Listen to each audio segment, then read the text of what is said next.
Coach Krause coming to you live from chilly Livonia. It's like 47 degrees out. Halloween is upon us. All right, I was talking to Joe Williamson about setting up youth practices, your novice and your open guys, how long to run a practice, and it's a pretty long conversation, but I'm going to sum it up in a nutshell here. Early on in my career, I had the advanced guys on Monday and Wednesdays, and the newbies and the novice guys on Tuesday, Thursday.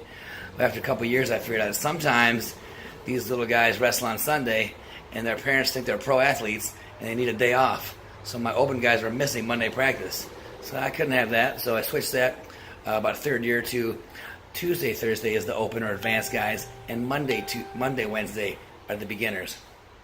Beginner practice were an hour and a half long, sometimes hour 45. A lot of show and tell going on there. A lot of show and tell going on in both rooms, actually. But the advanced guys are 2 hours in the beginning of the season, and at the end we taper off to an hour and a half, and we call it training mode. Now here's the thing that I did that I don't think anyone else does, or might be new to you. After the first 2 months, I let the open guys come to novice practice, but the novice guys were never allowed to go to open practice.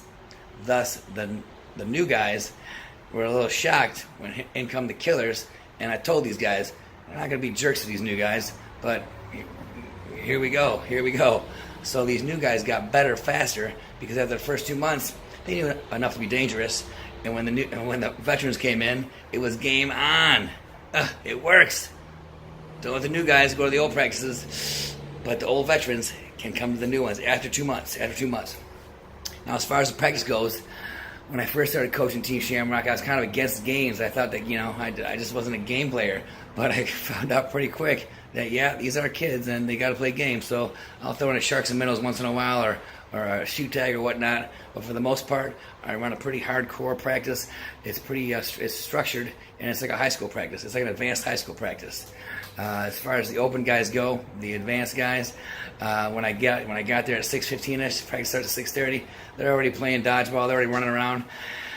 And let me back it up. If you're still doing this, if your club's still doing the old, all right, down and hold it. 1, 2, 3, 4, 5, 6, 7, 8, clap. Stop doing that.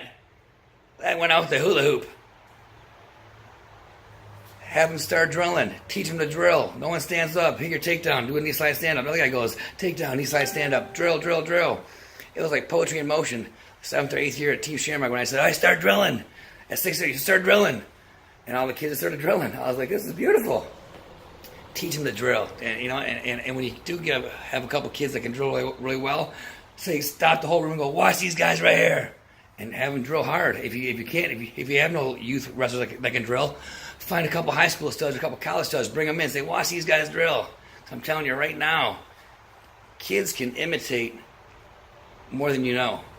That's why when I show technique, I show it slow, I show it fast, I show it tough, and I show it swagger and attitude. All right, novice wrestlers, day one of any my novice rooms, I get the kids up. I say, here's where we're going to start hand fighting. We're at the bat. Pushing shoulders, pulling heads, and pushing shoulders, pulling heads, and pulling arms. Let's go. Grab a wrist. Go. Start hand fighting. And they do it. Because I tell you what, these kids don't sign up for wrestling to sit there and listen to you talk for 10, 15 minutes. They want to wrestle. They want contact. So day one, I'm showing double legs. Day one, I'm showing defense. Day one, I'm showing stand-ups. And after day one, we can pretty much wrestle a match. You know what I'm saying? Seriously. I go fast and furious. I talked to one coach one time. He says, Coach Krause, when I show technique, I don't go on until everybody in the whole room gets it. And I said, well, if I'm in the top 10% of your club, I'm out. I'm done. I'm not waiting for Joey to pick it up. Joey will get it next year. My philosophy is you got to feed your horses. I'm not trying to feed the kids that don't get it. Bless their hearts. They'll get it. Like I said, they'll get it next year. Trust the process. Feed your horses. Show technique fast and get in and get out. 3-4 minutes tops.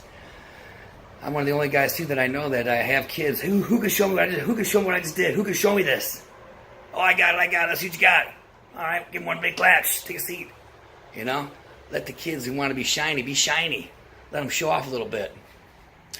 So we got our warm up is drilling. Technique is technique for about an hour. Technique and drilling, and then we go right into live wrestling. I know some people don't do a lot of live wrestling with youth, but I do 20, 25 minutes every practice situations. what we did for practice that day, and live wrestling, 2 or 3 matches. Switch them up. Let them go at it. That's pretty much it. Let the open guys go to novice after 2 months. Feed the novice guys the best technique you can. Don't hold back. And last thing, when you're working your top breakdown series, every year I would focus on a different series. Barm series. We'd ride legs 1 year. Barms, cross-face bundles, the cross-face cradles. But you got to touch on everything. And I tell these parents to come to my club, I say, after 5 years, I'll spit you out with some decent skills. It takes 5 years to learn all this stuff. Well, more than that, but it takes 5 years to get a good grasp on it. Youth wrestling practice. Get back!